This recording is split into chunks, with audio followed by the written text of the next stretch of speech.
লা ইয়াতাকাল্লামুনা, এমন তিনপতন নীরবতা, সেই নীরবতার কথা দুনিয়ার মানুষ কখনোই কল্পনা করতে পারে না। আল্লাহ তাআলা বলেন, ইয়াউমা ইয়াকুমুর রূহু ওয়াল মালাইকাতু সাফফান লা ইয়াতাকাল্লামুনা, বিচার দিবসে রূহ এবং ফেরেশতারা সারিবদ্ধভাবে দাঁড়িয়ে যাবে, কারো কোনো কথা বলার কোনো অধিকার থাকবে না, কোনো সুযোগ থাকবে না।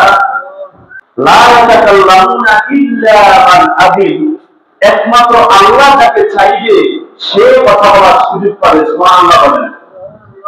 আমার বন্ধুগণ, লা ইয়াতাকাল্লামুনা ইল্লা মান আযিনা লাহুর রহমান ওয়া ক্বালা সাওয়াবা, একমাত্র আল্লাহ তাআলা যাকে চাইবেন সে কথা বলার অধিকার পাবে, সুযোগ পাবে।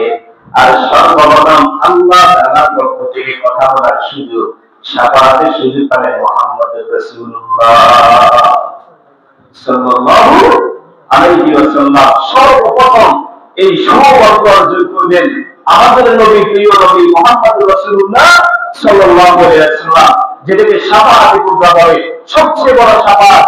ওয়া ক্বালা সাওয়াবা, এবং আল্লাহ তাআলা যাকে অনুমতি দিবেন একমাত্র সেই ব্যক্তি সত্য কথা এবং সত্য সঠিক যথার্থ সুপারিশ করবে।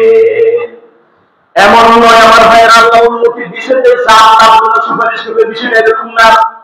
আল্লাহ তাআলা সেই দিন কথা বলার সুযোগ দিয়ে আল্লাহ তাআলা একটা মাপকাঠি মেপে দিবেন, আপনি কোন কোন ব্যক্তির জন্য, কাদের জন্য আপনি সুপারিশ করতে পারবেন, কাদের দিয়ে কথা বলতে পারবেন, ওই মাপকাঠিটা আল্লাহ সেট করে দিবেন। তারা ওই আল্লাহ তাআলার নিয়ম কানুন মেনে কিয়ামতের মাঠে বিচার দিবসে আমার আপনার জন্য সুপারিশ করবে।